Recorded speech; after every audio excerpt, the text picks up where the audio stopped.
93.0 FM.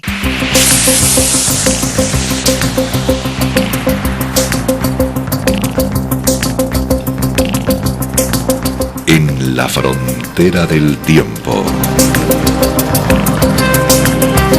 Un espacio de ciencia, naturaleza y tecnología del futuro. De lunes a viernes, de 9 a 10 de la noche, a través de la 93.0 de su frecuencia modulada en cadena.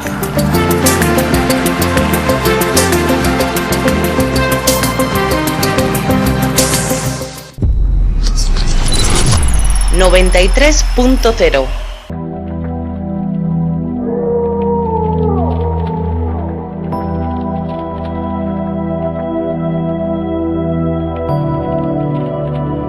Puede ser un poco extraño ver mi mensaje en las redes sociales, pero aquí es donde pasas más tiempo, así que decidí usar este método.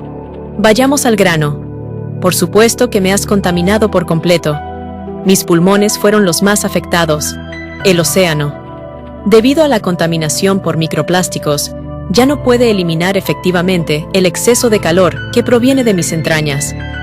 ¿Por qué sucede esto?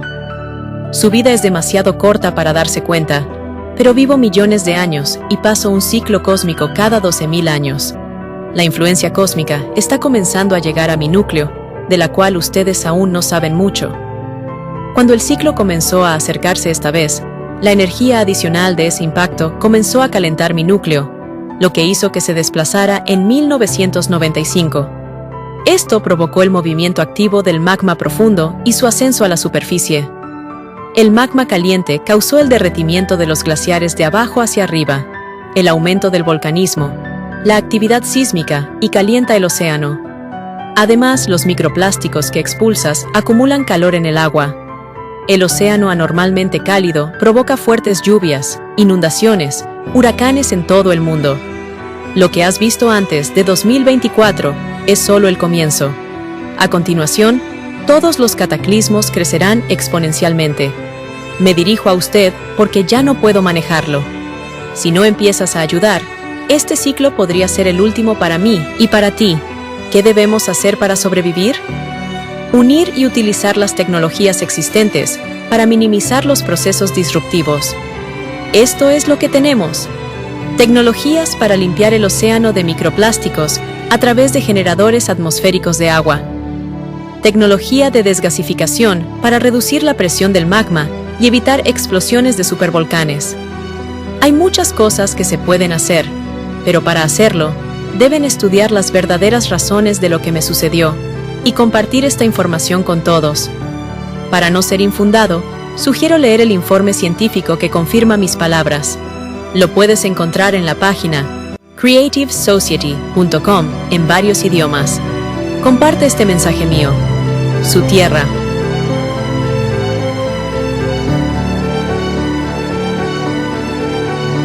Crisis climática y contaminación de los océanos. ¿Cómo influye el factor X en el calentamiento de la Tierra y el sobrecalentamiento de los océanos? El documental Crisis climática y contaminación de los océanos, retos globales y soluciones, explora este complejo asunto, haciendo hincapié en los residuos macroplásticos y su papel en los ecosistemas. Corremos el riesgo de pasar por alto indicadores alarmantes que podrían acarrear consecuencias irreversibles para el medio ambiente y un aumento de los sucesos catastróficos. Un documental especialmente preparado, Crisis climática y contaminación de los océanos, retos globales y soluciones, fue presentado por voluntarios de Alatra en una proyección en el espacio académico de la COP16. El documental Crisis climática y contaminación de los océanos, retos globales y soluciones ofrece a los espectadores una comprensión más profunda de la dinámica del cambio climático y del creciente riesgo de desencadenar procesos autoamplificadores en los sistemas oceánicos. 93.0 FM. 2024 fue el año más caluroso jamás registrado. El calentamiento del planeta alcanzó niveles sin precedentes. Millones de personas se vieron afectadas por desastres naturales y el cambio climático no hace más que agravarse. Las causas del cambio climático en forma de factor antropogénico están identificadas desde hace mucho tiempo. Lo sabemos todo muy bien. Ya se han tomado muchas medidas para combatir el cambio climático global. Por ejemplo, muchos países se esfuerzan por reducir las cantidades de dióxido de carbono y otros gases de efecto invernadero que emiten a la atmósfera. Se están implantando tecnologías energéticas limpias, como la energía solar y eólica. También se desarrollan proyectos destinados a restaurar las zonas deforestadas y proteger los ecosistemas forestales. Desde 1992, hemos avanzado mucho en los acuerdos internacionales para reducir las emisiones de gases de efecto invernadero a la atmósfera, pero los cataclismos siguen creciendo demasiado rápido. Alguien podría decir que los esfuerzos realizados no son suficientes. La lucha contra el cambio climático dura ya más de 30 años. Pero, ¿y si hay algo que no hemos tenido en cuenta? ¿Y si aún no sabemos lo suficiente sobre nuestro planeta y hasta qué punto estamos afectando al sistema climático? Reflexionemos sobre ello. El climatólogo jefe de la NASA, Gavin Schmidt, expresó su preocupación por las altas temperaturas récord en 2023. Dijo que las temperaturas no solo batieron los récords anteriores, sino que también mostraron que hay algunos factores desconocidos que causan un calentamiento que supera las tendencias habituales a largo plazo de los modelos anteriores. En otras palabras, hay otros factores del calentamiento del planeta que aún no hemos tenido en cuenta. Destacados científicos de renombre nos dicen que ahora ha surgido un factor X adicional que está calentando el planeta. Hablemos de ello. Tal vez no es tan desconocido para nosotros. Hay varios elementos clave en el sistema de calentamiento de la Tierra. Está el Sol, está la superficie que se calienta y está la atmósfera con sus gases de efecto invernadero. Estamos familiarizados con los gases de efecto invernadero. El Sol, como fuente de calor, es estable y envía constantemente la misma cantidad de calor a la Tierra. Según la estación, algunas partes del planeta reciben más, otras menos. Ya sabemos cómo afecta la atmósfera al calor. Entonces, quizás un factor adicional del calentamiento de la Tierra se oculta en un elemento de la superficie terrestre. ¿Y qué constituye la mayor parte de la superficie terrestre? El océano mundial cubre casi el 71% de la superficie de la Tierra y contiene más del 97% del agua del planeta. El océano es asombroso. Es nuestra vida. Nos da oxígeno y alberga millones de especies de organismos vivos. El océano mundial no es solo la cuna de la vida, sino también un regulador del clima. Durante siglos, ha mantenido nuestro planeta en equilibrio regulando las temperaturas de la atmósfera. Sin embargo, hoy el océano realmente necesita nuestra protección. De lo contrario, corremos el riesgo de perderlo todo. ¿Y si se han producido cambios significativos no solo en la atmósfera, donde hemos añadido gases de efecto invernadero, sino también en el océano, que es esencialmente la mayor superficie calentada por el Sol? El océano absorbe y almacena una enorme cantidad de calor procedente del Sol. El agua se calienta lentamente y puede retener el calor durante más tiempo que el aire. Esto ayuda a mitigar las fluctuaciones de temperatura en la Tierra. Básicamente es el termostato de la Tierra. Vamos a ejecutar un diagnóstico de él. En 2023, se batió el récord absoluto de temperatura de la superficie oceánica de toda la historia de las observaciones. El año 2024 ya supera todos los récords de 2023. Según datos de un grupo internacional de científicos para 2020, el océano comenzó a calentarse un 450% más rápido que antes en los últimos 30 años. Y esto es realmente impactante. Los científicos han calculado que para impactar el océano a un ritmo tan alarmante, se necesitaría la misma cantidad de energía que se libera cuando se detonan 7 bombas atómicas, como las lanzadas sobre Hiroshima, cada segundo durante todo un año. ¿Se imaginan tal cantidad de energía? Y eso plantea una pregunta. ¿De dónde viene toda esta energía? Los científicos han conseguido medir el calentamiento de la superficie de la Tierra, y este calentamiento se tiene en cuenta en los modelos climáticos que conocemos. Sin embargo, la superficie del océano solo representa una décima parte del 1% del volumen total de agua de los océanos del mundo. ¿Podría ser que el factor X que calienta la Tierra esté oculto en el 99,9% restante del océano? En ese caso, tenemos dos opciones. La primera opción, supongamos que más calor empezó a fluir hacia el océano desde algún lugar. Por ahora no plantearemos la cuestión de dónde procede. La segunda opción, Algo ha cambiado las propiedades del océano y este ha empezado a acumular calor más que antes, lo que significa que ha dejado de liberarlo. Por decirlo en sentido figurado, antes el océano era como un vaso de agua hirviendo. Emitía calor a la atmósfera. Pero, ¿y si ahora el océano no se comporta como un vaso de agua hirviendo, sino más bien como un termo con sopa que no emite calor con la misma disposición que antes? Piénsenlo. Hemos añadido algo al agua del océano que la ha convertido en sopa. El océano mundial nunca había estado tan contaminado. Hasta 30 millones de toneladas de petróleo llegan a los océanos cada año debido a la producción y el transporte de petróleo, los accidentes de petroleros y las escorrentías fluviales e industriales. La contaminación de los océanos del mundo con petróleo y derivados es solo la mitad del problema. Una amenaza aún mayor proviene de lo que hemos aprendido a fabricar a partir del petróleo. Estamos hablando de esos mismos plásticos. En la actualidad, la superficie total de islas de plástico de basura solo en la superficie del océano es casi del tamaño de Estados Unidos y Australia juntos. Déjenme repetirlo. La superficie de Estados Unidos y Australia juntos. Así de contaminados están los océanos.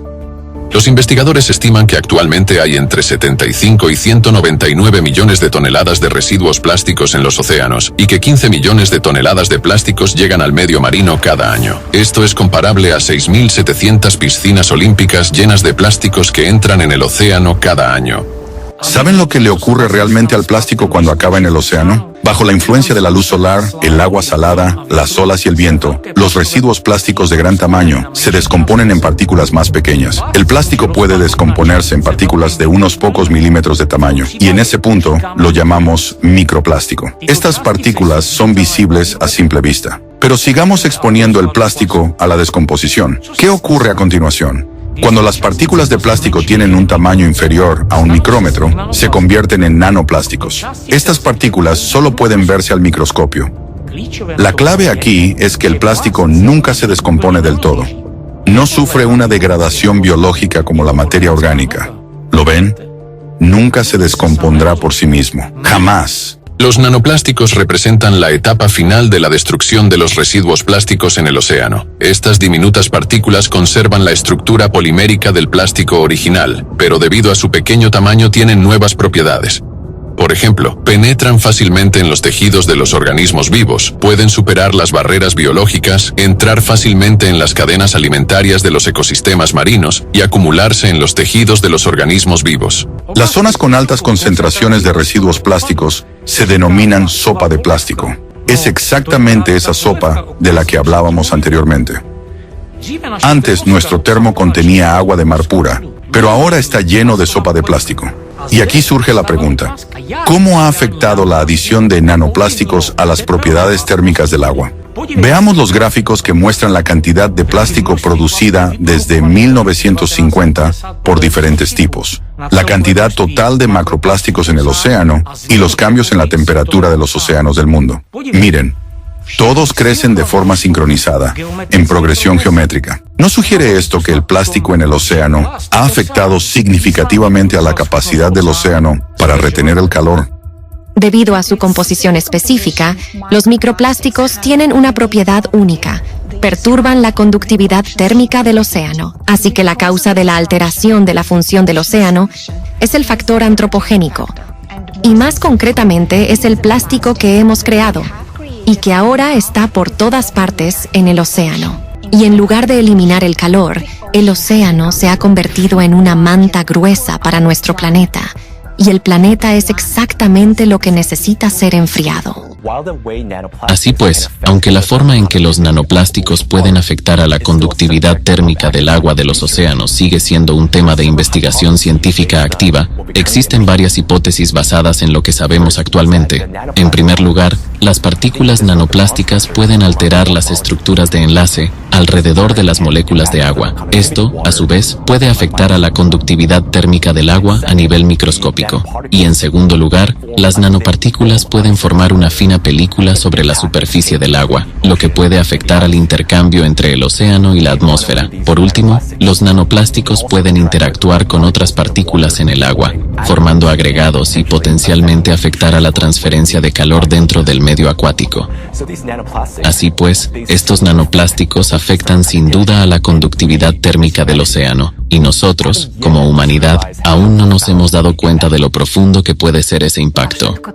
Y toda esta contaminación por petróleo, microplásticos y otros productos químicos provoca aún más la acidificación del agua de los océanos. ¿Saben? La acidificación del océano no es solo un problema, también es la razón por la que los microplásticos se degradan en nanoplásticos mucho más rápido. Y eso solo empeora la acumulación de calor en el océano. Además, el uso de hidrocarburos, como el metano y el petróleo, para quemar combustibles y producir plástico, ha degradado gravemente la situación medioambiental de nuestro planeta.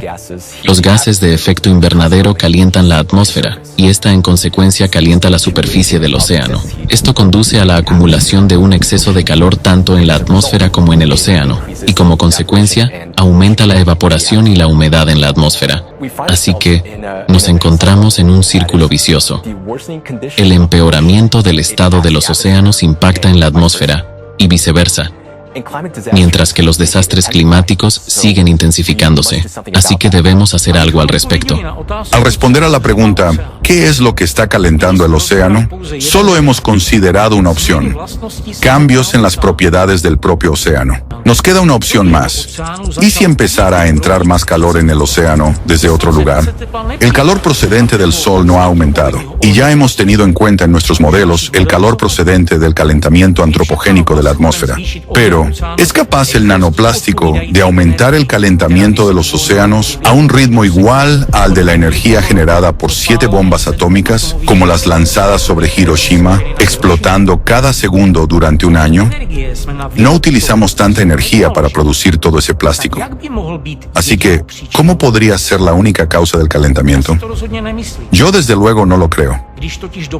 Después de todo, cuando añades fideos a la sopa, esta no se calienta por sí sola. Veamos nuestro termo con sopa desde una perspectiva completamente distinta. ¿Y si no es solo un termo, sino una olla que está puesta sobre una estufa caliente? Un equipo de investigadores estadounidenses ha descubierto que las profundidades oceánicas se han calentado 15 veces más rápido en los últimos 60 años que en los 10.000 años anteriores. Además, el ritmo de calentamiento de los océanos se acelera cada año. Aumentar la temperatura a tales profundidades, donde la luz solar no penetra, requiere una inmensa cantidad de energía. Uno de los factores adicionales que contribuyen al calentamiento de la atmósfera y en consecuencia de los océanos del mundo es la liberación de metano. En los fondos marinos de los mares septentrionales se encuentran grandes reservas de metano en forma de hidratos de gas, clatratos. Al exponerse al calor geotérmico, esas estructuras comienzan a fundirse, liberando metano en su forma gaseosa. Estas emisiones de metano se producen periódicamente y se denominan penachos de metano o megallamaradas. Esto es especialmente peligroso, ya que el metano tiene un efecto invernadero 25 veces mayor que el del dióxido de carbono. Una tonelada de metano provoca el mismo efecto de calentamiento que 25 toneladas de dióxido de carbono. En abril de 2014, los satélites de la NOAA detectaron un estallido anormal de metano en la atmósfera sobre la región ártica. Según datos geológicos, las zonas con concentraciones elevadas de metano coinciden con las líneas de fallas del Ártico Medio. Los terremotos observados a lo largo de estas fallas indican el movimiento del magma y la liberación del flujo de calor. Las emisiones de metano son como burbujas de gas en el fondo de una olla de sopa. Suben porque el fondo de la olla se calienta desde abajo. Pero ¿qué ocurre con el agua del fondo de la olla? Si el calentamiento procede de abajo, el agua del fondo también debería calentarse, ¿no? Eso es exactamente lo que ocurre. Y ya hay bastantes estudios que lo indican. 2 zonas profundas de la cuenca argentina, a profundidades superiores a los 4.500 metros, muestran tendencias significativas de calentamiento de 0,02 grados Celsius por década durante el periodo de 2009 a 2019. Este cambio de temperatura requiere una inmensa cantidad de energía para calentar un volumen tan grande de agua fría en el fondo del océano. Los científicos observan un extraño calentamiento de las aguas profundas del mar de Weddell frente a las costas de la Antártida Occidental. Mientras que los 700 metros superiores de agua apenas se están calentando, las temperaturas aumentan constantemente en las capas más profundas. Hay varias explicaciones para esta anomalía, pero ninguna de las causas se ha establecido aún al 100%. Miren, nuestra olla de sopa se está calentando en toda su altura, incluido el fondo. La sopa de plástico está distribuida de forma desigual por toda la columna de agua, pero no aporta calor adicional por sí misma. Entonces, ¿cómo llegó el calor adicional al fondo? Es una pregunta interesante, ¿verdad? Ahora mismo, se supone que el calor de las profundidades oceánicas es insignificante, tan pequeño que puede ignorarse. Pero, ¿y si nos equivocamos? Al fin y al cabo, sabemos muy poco de las profundidades oceánicas. Los batiscafos y los sensores rara vez se sumergen tanto.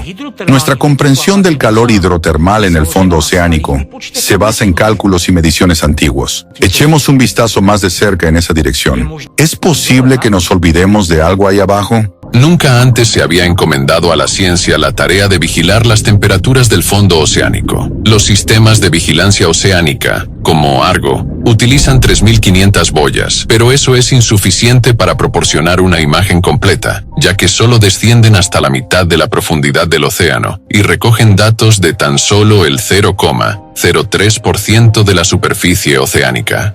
Simplemente no sabemos en absoluto lo que ocurre realmente en el fondo del océano. Imagínense que solo entre el 3 y el 3,5% de todo el fondo oceánico ha sido explorado por la humanidad. Solo se han construido 8 vehículos para este tipo de investigación, y hay razones para ello. En primer lugar, su creación y las propias expediciones cuestan mucho dinero.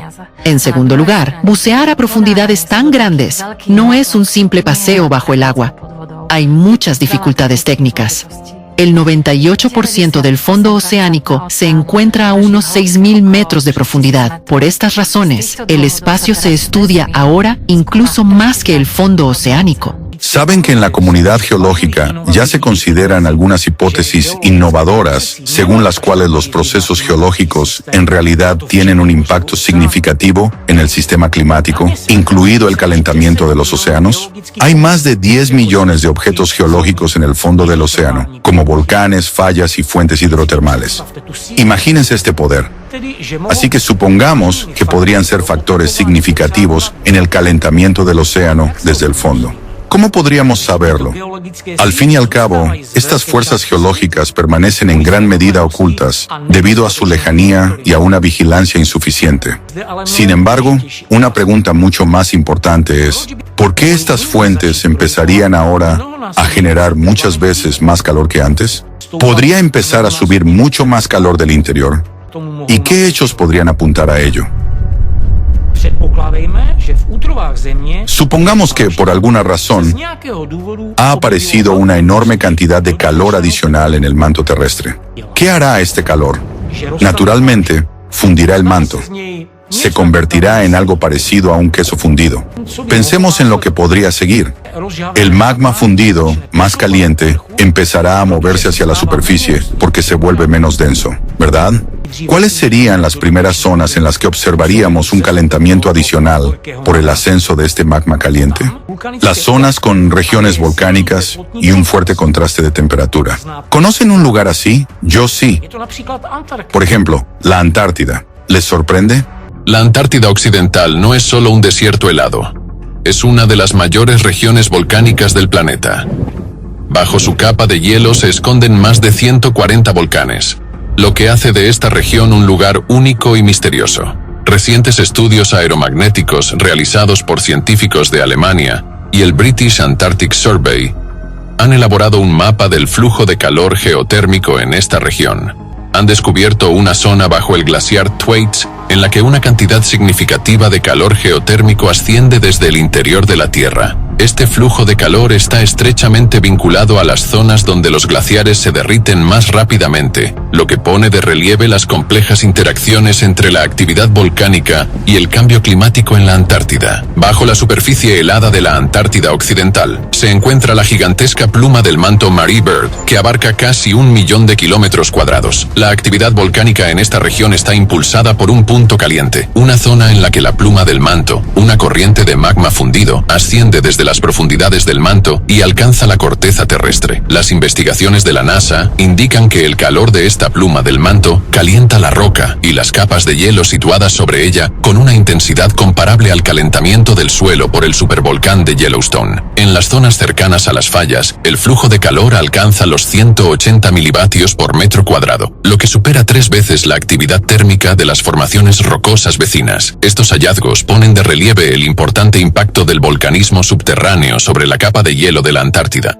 Según estudios independientes realizados por investigadores japoneses, rusos y alemanes, debajo de la parte central de Groenlandia, al igual que en la Antártida, hay una pluma de magma que puede ser responsable del deshielo acelerado de los glaciares en las últimas décadas. Y es realmente sorprendente que los ríos y lagos existan no solo en la superficie de la capa de hielo de Groenlandia, sino también bajo el glaciar, de 1,5 kilómetros de espesor. Hasta la fecha, se han identificado unos 60 lagos subglaciales que se formaron principalmente por el calor geotérmico y el agua de deshielo que fluye por las grietas. Los científicos han llegado a la conclusión de que los glaciares de Groenlandia se están derritiendo tanto desde arriba como desde abajo. Y el hecho de que se estén derritiendo por el calor de abajo cambia por completo nuestra comprensión del impacto del calor geotérmico. Mediante estudios gravitatorios, científicos estadounidenses dirigidos por el profesor Ralph von Frisch de la Universidad Estatal de Ohio, descubrieron que el mayor deshielo se produce en la parte norte de Groenlandia, donde la corteza terrestre es más delgada. Allí se observa un mayor flujo de calor geotérmico debido a la presencia de una pluma del manto. Investigadores del Instituto de Física de la Tierra Schmidt llegaron a una conclusión similar. Descubrieron que los flujos de magma ascienden desde el límite entre el núcleo y el manto, y se aproximan a la superficie terrestre directamente bajo la parte central de la isla. Esta puede ser una causa adicional del deshielo de Groenlandia. Los científicos calcularon que el flujo de calor de esta pluma del manto es lo suficientemente fuerte como para derretir el hielo. Muchos otros investigadores han obtenido resultados similares. Ven, en los últimos 30 años, los glaciares de la Antártida y Groenlandia han empezado a derretirse a un ritmo extraordinario. Los científicos ya han calculado que el hielo de Groenlandia se está derritiendo más rápido que en cualquier otro momento de los últimos 12.000 años. ¿No es extraño? En otras palabras, simultáneamente al calentamiento anómalo del océano, observamos también un deshielo anómalo de los glaciares. Además, se derriten de abajo hacia arriba debido al aumento del flujo de calor geotérmico. Los glaciares son como helados colocados sobre una estufa, y ahora esa estufa se está calentando. Ahora piensen en esto. Si hay más calor en el interior de la Tierra que está derritiendo el magma y convirtiéndolo en líquido, ¿dónde más podemos observar sus efectos? Al igual que la miel calentada, el magma líquido debería empezar a filtrarse de los respiraderos volcánicos. ¿Está todo bien con la actual actividad volcánica? Es una pregunta retórica. La actual actividad magmática atípica del interior de nuestro planeta suscita preocupación. Los vulcanólogos registran anomalías en varias regiones volcánicas. La lava expulsada por los volcanes tiene una composición atípica característica del magma de las capas profundas del manto. Además, en los últimos años se ha observado una aceleración del ascenso del magma desde las profundidades de la corteza terrestre en regiones como Islandia, Italia, la isla de Mayotte y las Islas Canarias. Esto indica un aumento de la actividad volcánica a escala global. Los vulcanólogos están preocupados por el fuerte aumento del ritmo de ascenso del magma. Procesos que antes tardaban cientos o miles de años, hoy ocurren en apenas medio año. Así, en el estrecho de Bransfield, en 2021, el ascenso de magma desde una profundidad de 10 kilómetros estuvo acompañado de 85.000 terremotos. La corteza en esta zona tiene 15 kilómetros de espesor, y 10 kilómetros ya han sido quemados por el magma activo. El rápido ascenso del magma indica la aparición de procesos peligrosos en el interior de la Tierra. La activación de los volcanes señala la acumulación de una enorme cantidad de energía en el interior del planeta, que busca salir fuera. Saben, en las últimas décadas se han producido serios cambios en el interior de la Tierra, y eso me preocupa mucho. La actividad magmática está aumentando, y no son solo palabras. Estamos presenciando un aumento del número de terremotos cerca de volcanes y supervolcanes como Campi Flegrei en Italia, Taupo en Nueva Zelanda, Yellowstone en Estados Unidos y muchos otros. Este aumento de la actividad sísmica es una clara señal de que se están activando procesos magmáticos. Las cámaras de magma se están llenando, lo que podría significar que se están preparando para erupciones. Dado que todos ellos son supervolcanes, esto es realmente preocupante. Saben, la actividad sísmica está aumentando no solo cerca de los volcanes, sino también en el fondo oceánico. El profesor Arthur Viterito, oceanógrafo de la Universidad de Maryland, ha observado que desde 1995, el número de terremotos en el fondo oceánico a lo largo de las dorsales oceánicas ha ido en aumento. Y esto es lo interesante, este aumento se correlaciona muy bien con el aumento de la temperatura global, y la correlación que encontró es de 0,7, aunque la temperatura va 2 años por detrás de la actividad sísmica. Parece que las actividades sísmicas y volcánicas a lo largo de esas dorsales potencian las emisiones hidrotermales y contribuyen al calentamiento de los océanos que, en consecuencia, conduce a la liberación de gases de efecto invernadero y, por supuesto, al calentamiento de la atmósfera. Y cuando lo pones todo junto, realmente parece que todas estas observaciones están interconectadas. Las erupciones volcánicas y los terremotos suelen estar estrechamente relacionados. Pensemos en el cinturón de fuego del Pacífico. No solo es una zona con actividad volcánica activa, sino también la zona con mayor actividad sísmica. Si hay un número creciente de terremotos a lo largo de los límites de las placas litosféricas en el fondo del océano, es lógico que también crezca en los lados opuestos de las placas litosféricas, ¿no? ¿Saben lo que está pasando con la actividad sísmica en el Pacífico? Se ha duplicado en los últimos 30 años. Se trata de un aumento impresionante de la actividad sísmica en la región, y no está relacionado con los sensores, ya que cada vez hay más terremotos fuertes, que no se ven afectados por el aumento del número o la sensibilidad de los sensores. ¿No es increíble? En la era moderna, estamos presenciando un aumento exponencial sin precedentes de la frecuencia de terremotos importantes en comparación con los datos históricos. El análisis de los datos del USGS muestra que, antes de la década del 2000, solo se producían 1 o 2 terremotos importantes de magnitud 6,0 o superior al año. En la actualidad, su número se ha multiplicado por 8. Además, ahora se producen terremotos en regiones en las que antes no se registraba actividad sísmica. Los mapas sísmicos de las últimas décadas muestran claramente la expansión geográfica de los eventos sísmicos, que ahora se extienden más allá de los límites de las placas tectónicas y se producen dentro de plataformas estables. Algunos argumentan que el aumento del número de terremotos se debe a la expansión de las redes de sensores sísmicos y no a un aumento del número de eventos en sí. Es cierto que con el tiempo, el número y la sensibilidad de los sensores sísmicos han mejorado, lo que ha permitido detectar terremotos de menor magnitud con mayor detalle. Sin embargo, en la década de 1970, ya se habían instalado suficientes sensores sísmicos para registrar todos los terremotos de magnitud 4,0 o superior. Por lo tanto, el aumento observado de los terremotos desde 1995 no se debe a los avances tecnológicos, sino que refleja cambios reales. En los últimos 25 años, la actividad sísmica ha aumentado considerablemente y sigue aumentando. El aumento del número de terremotos de magnitud igual o superior a 5,0 también se ve confirmado por los datos del Centro Internacional de Sismología. Así que vemos un conjunto de factores que indican que algo está ocurriendo en el interior del planeta. Algo alarmante, que ahora hemos correlacionado con un aumento del calor en el interior. La corteza terrestre reacciona a este aumento de calor de diferentes maneras. Al parecer se calienta más de lo habitual, los volcanes arrojan lava atípica de composición líquida y profunda, el número y la fuerza de los terremotos aumentan. En pocas palabras, la corteza terrestre se está resquebrajando bajo la presión del interior, probablemente a causa del magma fundido. ¿Podemos saber qué está ocurriendo ahora en el manto? ¿Si se están produciendo cambios? Resulta que sí, y los terremotos de foco profundo nos están ayudando en ello. Los terremotos de foco profundo son fenómenos sísmicos únicos que se producen a profundidades superiores a 300 kilómetros y que a veces alcanzan hasta 750 kilómetros bajo la superficie de la Tierra. Estos fenómenos se producen bajo presiones y temperaturas extremas, cuando, según las previsiones, se espera que el material del manto se deforme plásticamente en lugar de ser quebradizo, lo que hace que su ocurrencia sea desconcertante.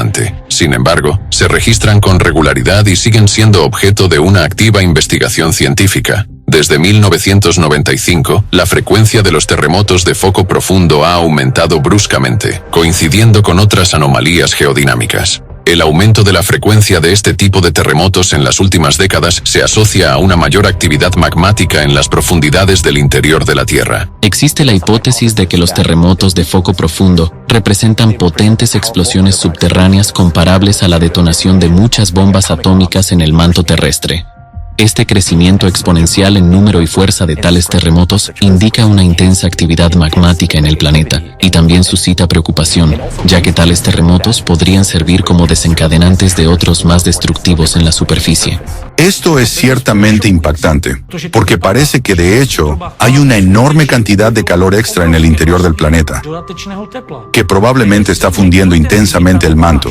Y esto se refleja en un aumento del número de terremotos de foco profundo.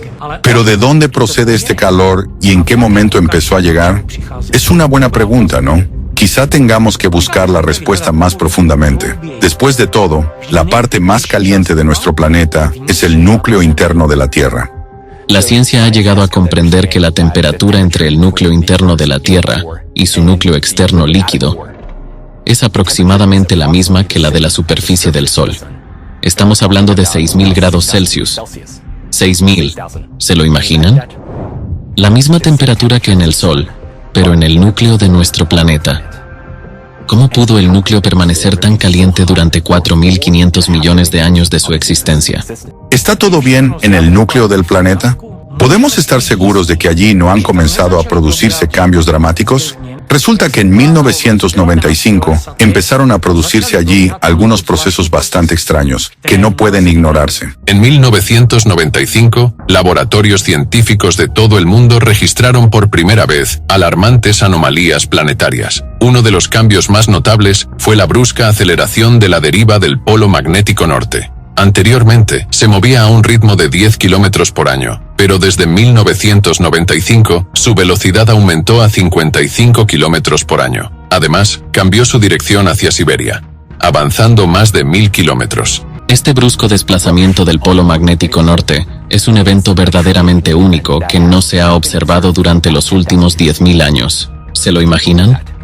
Según la teoría actual, el campo magnético de la Tierra se genera por los flujos de hierro fundido que se mueven alrededor del núcleo sólido del planeta. En 2013, un grupo de científicos de la Universidad de Leeds hizo un descubrimiento significativo. Los cambios en el campo magnético de la Tierra están relacionados con la aceleración del flujo de hierro líquido en su núcleo externo. Al parecer, esta aceleración comenzó en 1995. Y los cambios en el campo magnético de la Tierra no son lo único que ocurrió en 1995. Ese año cambiaron muchos más parámetros geodinámicos. En 1995, también se produjo una alteración en la rotación de la Tierra. La dirección del eje de rotación del planeta cambió y su velocidad de rotación aumentó 17 veces. Los estudios científicos señalan octubre de 1995 como el punto de ruptura de la deriva polar. Al mismo tiempo, en 1995, se produjo un brusco aumento de la aceleración de rotación de la Tierra. Los datos del Observatorio de París muestran que durante esos años, la duración de un día comenzó a acortarse en unos pocos milisegundos, lo que indica que la Tierra comenzó a girar más rápido de lo habitual. Así, en 1995, se produjeron a la vez 3 graves cambios en la geofísica de la Tierra. En primer lugar, la deriva del polo norte magnético se aceleró drásticamente. En segundo lugar, cambió la dirección del eje de rotación de la Tierra. Y por último, el planeta empezó a girar más deprisa. Todos estos procesos están directamente relacionados con el núcleo de la Tierra. El campo magnético se forma debido al geodinamo, y la velocidad de rotación del planeta y la dirección de su eje dependen del núcleo interno. Esto nos lleva a pensar que, desde 1995, han empezado a producirse serios cambios anómalos en el núcleo de la Tierra, que requieren enormes aportes de energía. El núcleo parece estar calentándose y esto está provocando su desequilibrio, mientras que este es el motor, el corazón de nuestro planeta. Además, el campo magnético de la Tierra se está debilitando. La anomalía magnética del Atlántico Sur está creciendo y allí el campo magnético ya está debilitado en un 30%. En los satélites, cuando sobrevuelan esta zona, incluso desconectan algunos equipos para evitar daños por radiación cósmica. Nuestro escudo magnético ya es como un colador. En los últimos años, hemos empezado a notar los efectos perturbadores del debilitamiento del campo magnético. Están apareciendo auroras rojas en lugares donde nunca antes habían aparecido. Esto ha sido especialmente activo en los últimos años, por lo que las tormentas magnéticas se están volviendo tan peligrosas y esto me causa una gran preocupación. Los cambios que comenzaron en 1995 no se detuvieron, siguieron aumentando. Por lo tanto, ya en 1997 y 1998 se produjeron fenómenos en el núcleo de la Tierra que no tienen análogos en la historia de las observaciones. Muchos científicos escribieron sobre ellos y es colosal. En 1997 a 1998, los científicos, utilizando datos de satélites del centro de masas de la Tierra, registraron un fenómeno único, un desplazamiento repentino del núcleo interno de la Tierra. Como resultado, el núcleo se desplazó hacia el norte a lo largo de una línea que va desde la Antártida Occidental hasta Siberia Occidental, en dirección a la península de Taimir, en Rusia. Al mismo tiempo, 4 grupos científicos independientes detectaron cambios anómalos en diversos parámetros geofísicos, confirmando este suceso. Según científicos como Yuri Barkin, doctor en ciencias físicas y matemáticas, Gennady Smolkov, doctor en ciencias técnicas, Mikhail Arushanov, doctor en ciencias geográficas, Viktor Kain, académico de la Academia de Ciencias de Rusia, y muchos otros, el desplazamiento del núcleo en 1998 provocó cambios en todas las capas de la Tierra. Este desplazamiento significativo del núcleo de la Tierra, cuyo tamaño es comparable al de la Luna, realmente plantea una pregunta. ¿De dónde provienen las fuerzas que pueden causar tales anomalías en la estructura interna de la Tierra? Parece que el núcleo está experimentando algún tipo de desequilibrio y se está calentando. Al mismo tiempo, observamos un aumento del flujo geotérmico, una intensificación de los procesos volcánicos y tectónicos, y estas auroras inusuales. Y lo que es más alarmante, estamos presenciando un tremendo calentamiento del océano, y debido a ello, estamos viendo un aumento de los desastres climáticos, inundaciones, huracanes. ¿No les parece extraño que todo esto esté ocurriendo al mismo tiempo? La cuestión de la fuente de esta energía colosal, millones de veces el potencial energético de la humanidad, que calienta el núcleo y el manto, sigue abierta. Tenemos algunas consideraciones al respecto en la dirección de la ciclicidad astronómica, pero no es el tema de nuestra conversación de hoy. Es importante darse cuenta de que el modelo presentado explica muchas anomalías planetarias que hemos observado en las últimas décadas, pero no debemos olvidarnos del factor antropogénico. Pensemos en la sopa de plástico que llena las cuencas oceánicas. Los océanos contaminados no pueden disipar el calor eficazmente, así que los cataclismos están creciendo antes de lo previsto. Da miedo pensar cómo puede acabar esto. A lo largo de nuestra historia geológica, se han producido muchos eventos catastróficos que se caracterizan por cambios bruscos y extremos en las condiciones climáticas globales. Por ejemplo, inviernos volcánicos, como aquel que fue desencadenado por la erupción del volcán Toba hace 74.000 años. Y este acontecimiento redujo la población humana a menos de 10.000 personas. Del mismo modo, un debilitamiento repentino del campo magnético coincidió con la extinción de los neandertales, y esto ocurrió hace unos 36.000 años. Y hace unos 12.000 años se produjeron eventos de calentamiento abrupto que contribuyeron a la extinción de los mamuts. Y ahora nosotros, como humanidad, ¿tendremos la sabiduría y el coraje para evitar ese destino y tomar medidas a tiempo? Algunos científicos creen que si la situación de los océanos no cambia, los cataclismos eliminarán toda la vida de la faz de la Tierra. Estamos a pocos años del punto de no retorno. Es decir, ahora que nuestro planeta se está calentando intensamente en su interior, necesitamos desesperadamente un sistema de refrigeración planetario que funcione bien, pero está obstruido con sopa de plástico. Imaginemos un reactor nuclear al que se le ha aumentado la potencia y se le ha añadido combustible nuclear, y al mismo tiempo, los filtros de su sistema de refrigeración están obstruidos. Y ahora, en lugar de agua fría, el reactor nuclear se refrigera con un lodo viscoso. ¿Qué le ocurrirá a ese reactor, se imaginan? ¿Hay alguna posibilidad de limpiar los filtros de nuestro termostato planetario de micro y nanoplásticos? La respuesta es sí. La clave está en restaurar la función refrigerante del océano. Imaginemos que empezamos a tomar humedad de la atmósfera y así fomentamos que el océano se evapore aún más. Pero tomaremos toda la humedad extra para nuestras necesidades. Entonces no provocará más inundaciones. Además, el proceso de evaporación del océano también liberará nanoplásticos, que podríamos reciclar.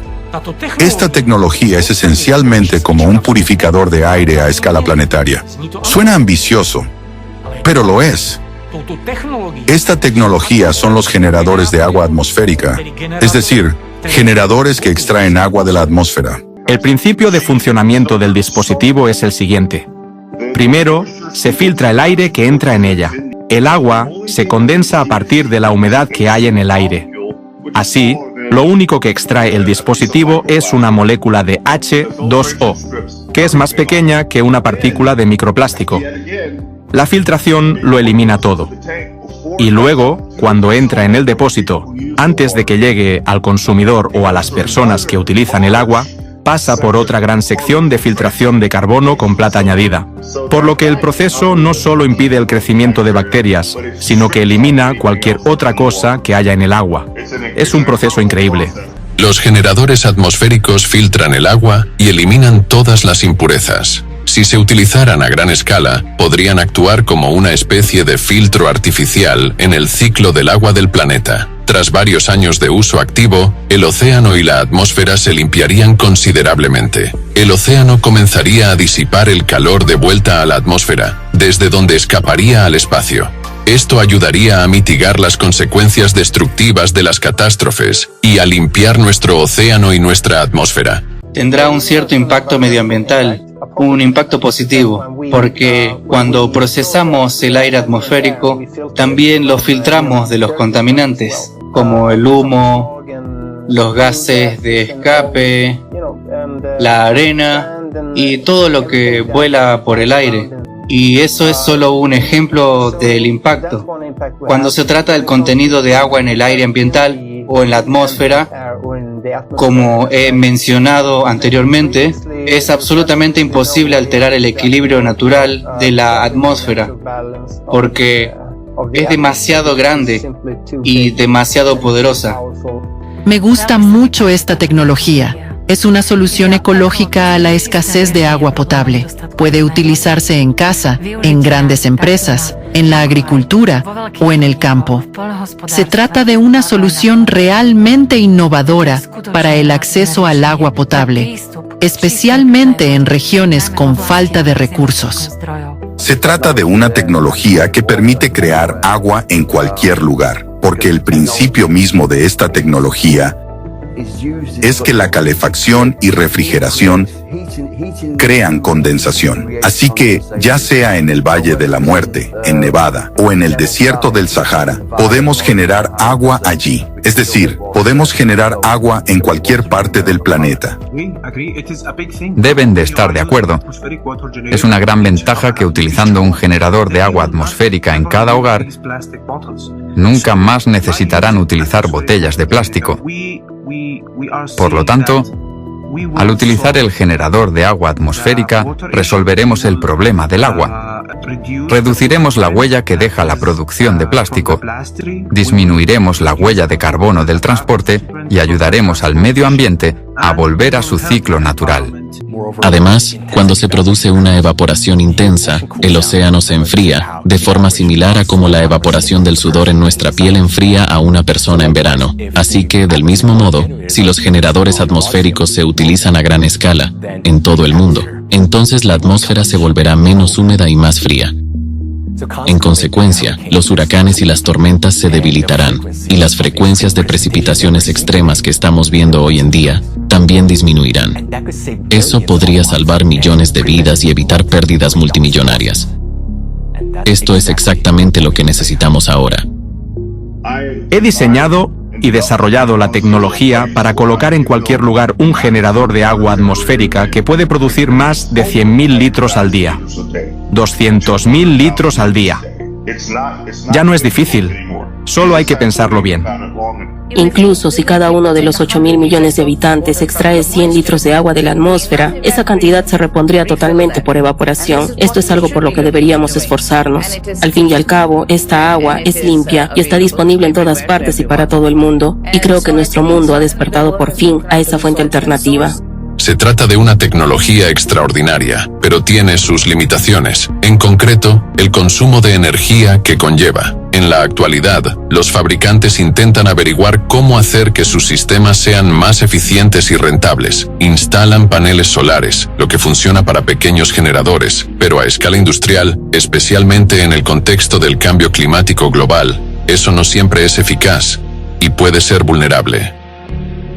Necesitamos una fuente de energía potente, limpia y, lo que es más importante, barata. Para iniciar el proceso de limpieza de los océanos a nivel global, necesitamos obtener toda el agua solo de la atmósfera. Hoy en día, incluso los fabricantes de generadores de agua pueden pensar que tal tarea es demasiado ambiciosa. Pero una vez que dispongan de una fuente de energía alternativa, el uso de generadores atmosféricos en todo el mundo será cuestión de tiempo. No se trata de una panacea, pero sí de un paso importante en la dirección correcta. Solo así podremos ganar el tiempo que necesitamos para detener los cataclismos y salvar la Tierra para las generaciones venideras. Se trata realmente de un proyecto mundial, una de las piezas clave del rompecabezas para salvar nuestro planeta y a toda la humanidad. Los generadores de agua atmosférica son una tecnología verdaderamente prometedora, pero debe formar parte de un enfoque integral. El primer paso es pasar totalmente a los generadores de agua atmosférica y dejar de extraer agua de fuentes superficiales y subterráneas. Estos dispositivos pueden producir tanta agua como sea necesaria tanto para fines potables como industriales. El segundo paso consiste en reestructurar los actuales sistemas de alcantarillado. Por ejemplo, el agua no debería verterse en masas de agua abiertas, sino pasar por las capas del suelo y depurarse antes de entrar en cualquier masa de agua. Y el tercer paso es implementar los generadores de energía sin combustible. Son esenciales para proporcionar energía adecuada y accesible a los generadores de agua atmosférica, que consumen bastante energía. La humedad para los generadores de agua debe proceder de fuentes naturales, por lo que necesitamos eliminar los embalses abiertos. Introducir generadores de energía sin combustible nos ayudará a reducir nuestra dependencia de la energía hidroeléctrica y permitirá abrir las presas. Restaurar los ríos a sus cauces originales y devolverles su caudal natural ayudará a eliminar el agua estancada y los ecosistemas empezarán a volver a la vida. ¿Se lo imaginan? Según los cálculos, esta extracción de agua de la atmósfera resolverá el problema del deterioro del clima en el planeta en un 70% y el tratamiento de las aguas residuales en otro 30%. Este enfoque nos permitirá alcanzar varios objetivos aprobados por la Asamblea General de la ONU en el ámbito del desarrollo sostenible. Podemos combatir simultáneamente el cambio climático, suministrar agua potable a los necesitados y restaurar los ecosistemas. Eso es increíble. Aunque la situación es grave, tenemos motivos para el optimismo.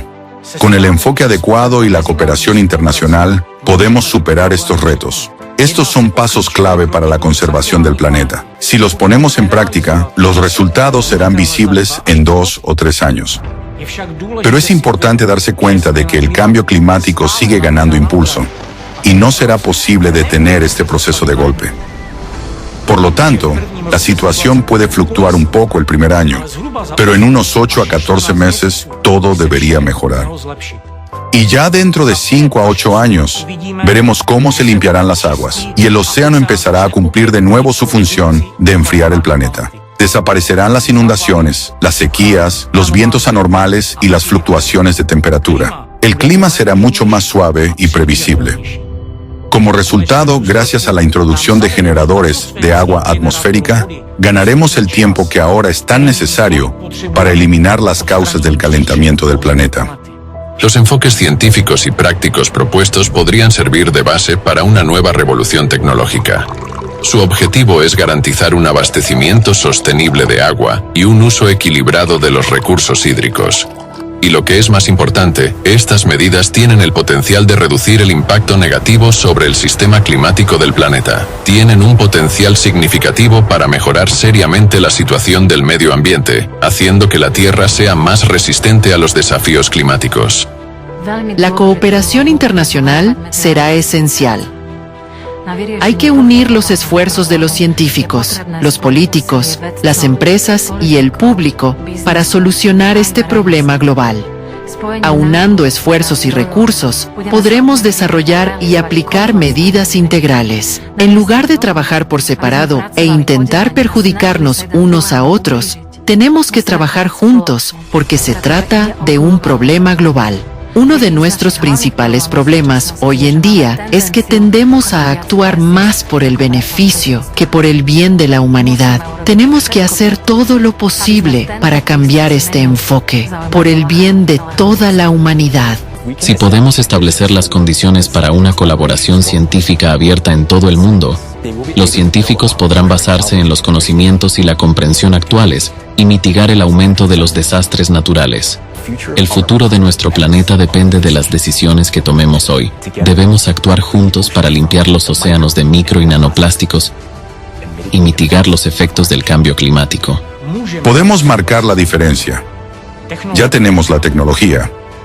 Todo lo que necesitamos es la voluntad de actuar y la cooperación mundial. Solo uniendo nuestras fuerzas podremos detener la contaminación del océano y cambiar la situación climática en la Tierra.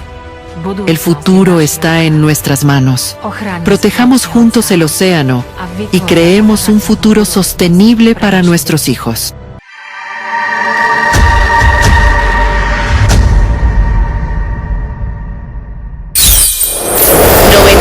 .0 FM.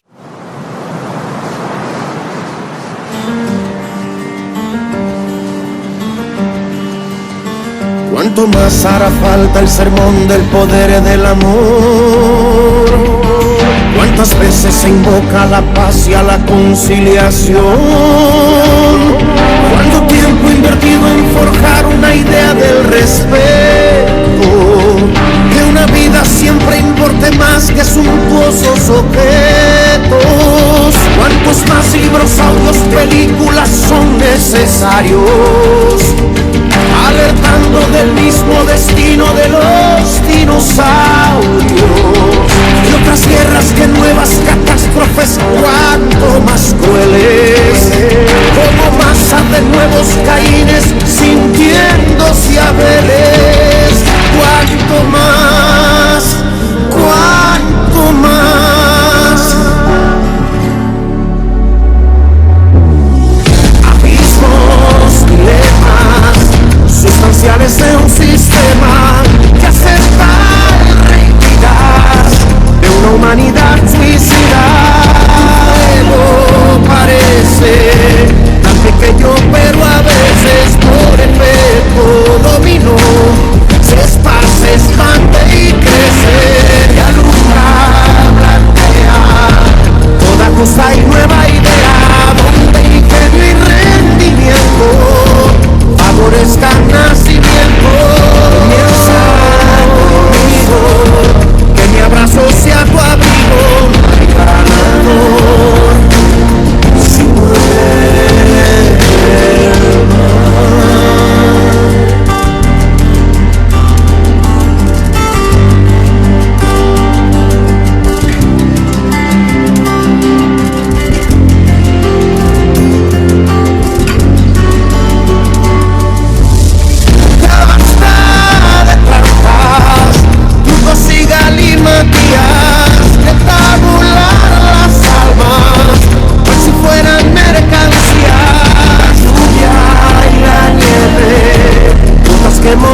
brazos y a tu abrigo.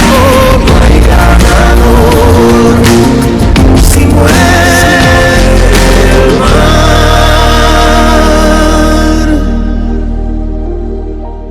93.0.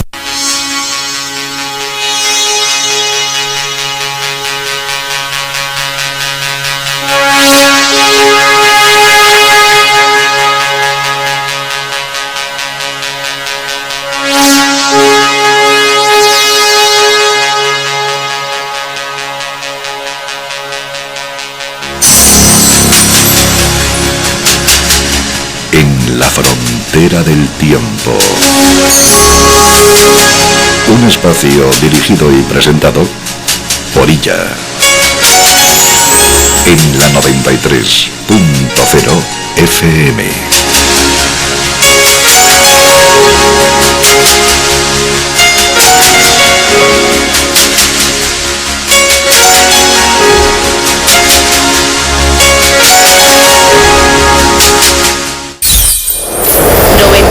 .0 FM.